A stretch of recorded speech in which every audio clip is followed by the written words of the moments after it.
stopped raining, so I'm getting out for a walk before the next big shower comes.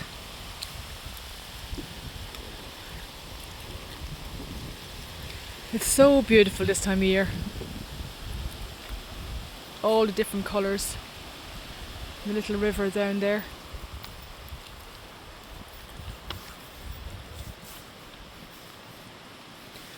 I love this area here. I'd say at one stage, thousands of years ago, a huge big glacier must have come through this valley, because it seems to be kind of carved, and what's left is the river down there, and up there is the play bank, part of Slieve on Erin. All the trees are losing their leaves, and all the lovely autumn colours. And just over here on the bank there's a hazelwood, and every year I come down to get some hazelnuts, but the squirrels get there before me. They know exactly when they're ripe, and they get them before I get a chance. But you can see the way the valley is kind of cut out here.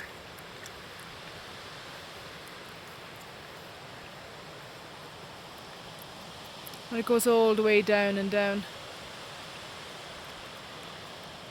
Very pretty.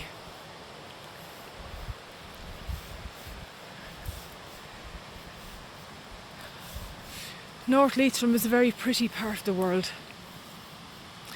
Pretty part of Ireland.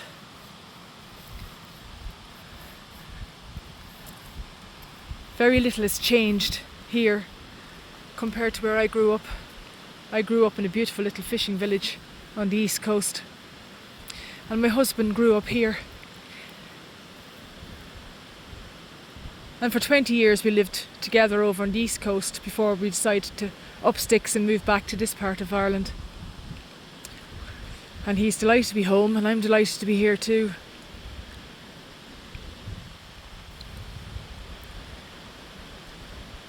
A lot of changes have happened where I grew up. The once little small fishing village is just full of housing estates and so busy. I used to sit on a wall with my friend, and we used to wait for cars to go by, and we'd guess the colours when we were children. And you could be waiting 10-15 minutes before a car would go by. And now cars go by day and night non-stop. The road is busy all the time. So here is kind of similar in that sense. It hasn't changed here. The roads are still quiet. There's not that many houses around. There's plenty of houses, and the towns and the villages like Carrick and Shannon have gotten so busy in the last 20 years. Or probably over 20 years since I started coming down here. Or should I say coming over here to Leitrim from the east coast.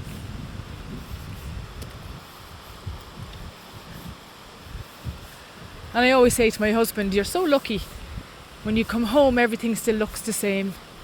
It's still beautiful and quiet and Irish and wild. When I go home, it's busy. The roads are busy. All the fields that I played in are housing estates. There were times I'd bring my dog up the beach for a walk, and you mightn't meet one person. And now it's busy all the time.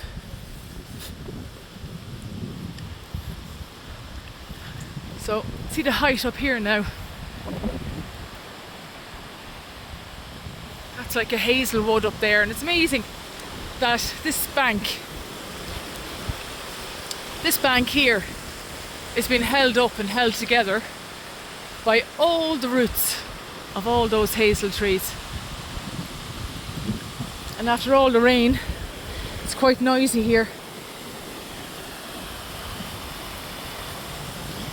It's usually not as noisy, the river, but it's rained quite a lot in the last couple of days. This is the first break from the rain. It's my first chance to get out for a walk. And up here, this hazelwood I'd often get the remnants of hazelnuts on the ground. But the squirrels, lots of red squirrels up here. And red squirrels used to be all over Ireland. But on the east coast I don't really see grey squirrels. But it's lovely to see red squirrels on this side. And I suppose they've survived because the grey squirrels are mostly on the ground and they get hunted by pine martens. So here the red squirrels know about the pine marten, so they spend most of their time up in the trees. And there's plenty to eat. And here's an old well, an old spring well. Lots and lots of these around Leitrim, because that's where people got their water years ago. Every house had a well, a spring well nearby. Oh, it's good to get outside.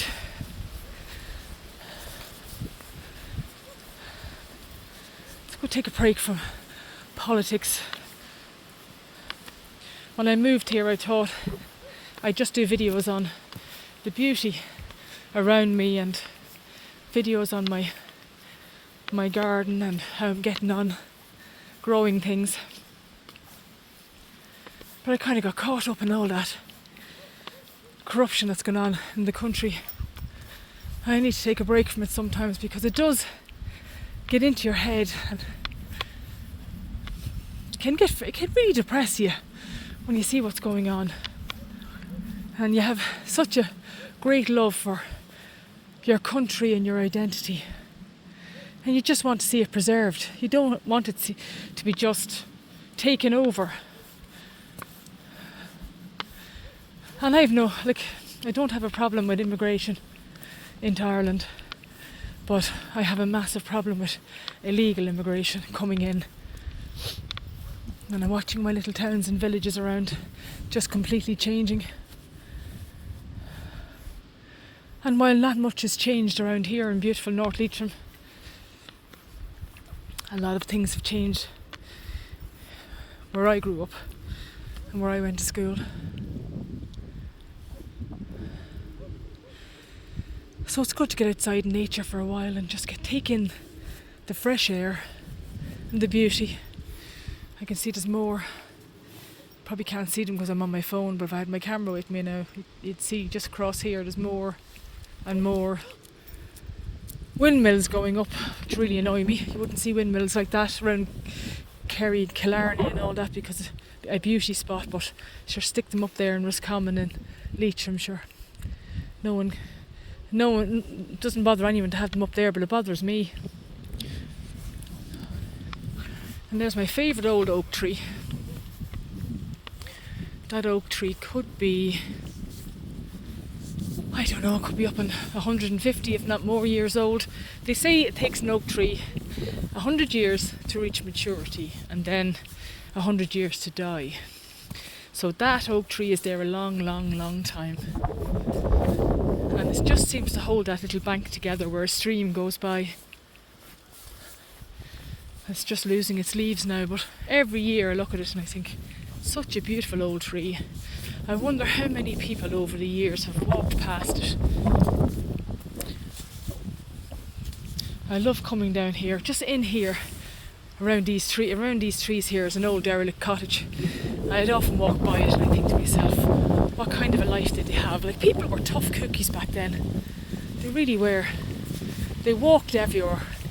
A lot of them lived way up the hills, and they'd leave their horse or their donkey, whatever they had, at the bottom of the hill, and they'd walk back up to their houses with their shopping. And there was an old man that used to live way up there in the mountain somewhere, and every night he'd walk down to the pub.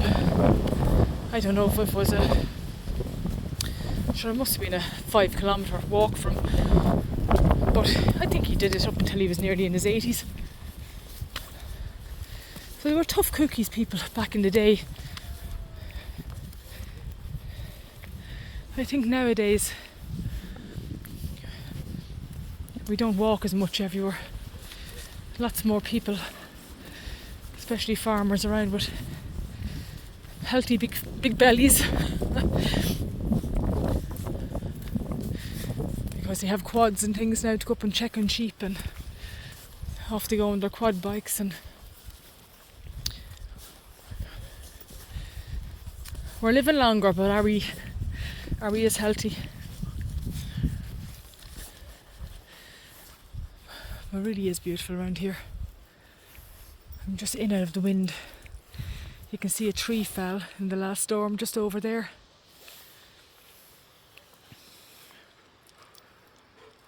And it's lovely.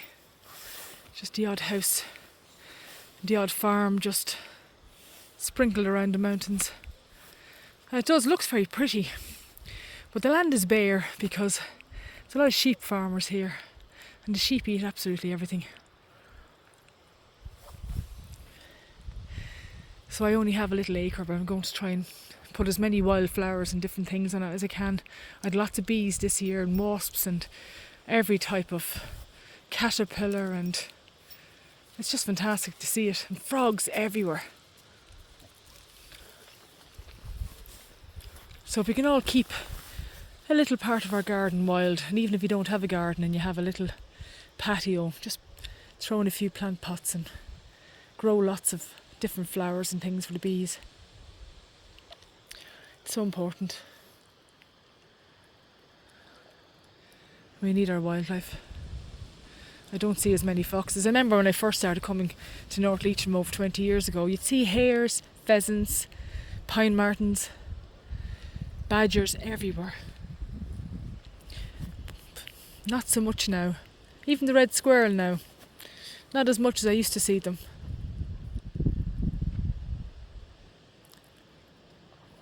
So we need to do everything we can to preserve Ireland's wildlife and nature and wildflowers. You can just look at that field there. All it's in it is rushes. It's just rushes. Nothing else seems to grow. Rushes and a few trees. It's because the sheep eat all the grass, so wildflowers never get a chance to come up, and the rushes just take over. And the land, the acre that we had was all full of rushes as well, but we started to cut it, keep it short, planted wildflowers, and eventually the grass came back, and so did the wildflowers. It takes a bit of time, but it's worth the wait. And I have beautiful ash trees that are dying from ash dieback, and hopefully the oak that I'm going to plant now this year will take its place, and I've lots and lots of little ash saplings growing. That doesn't mean that they won't get ash dieback, but maybe one of them might be immune to the disease, and we'll have ash trees back, because nature will always find a way. Now, I'm going to sign off and enjoy the rest of my walk. Lots of berries on the holly actually this year. They'll always say where there's lots of berries, it's going to be a cold winter, isn't it? There's lots on that one. If I had my camera now, it'd be better. It would look better.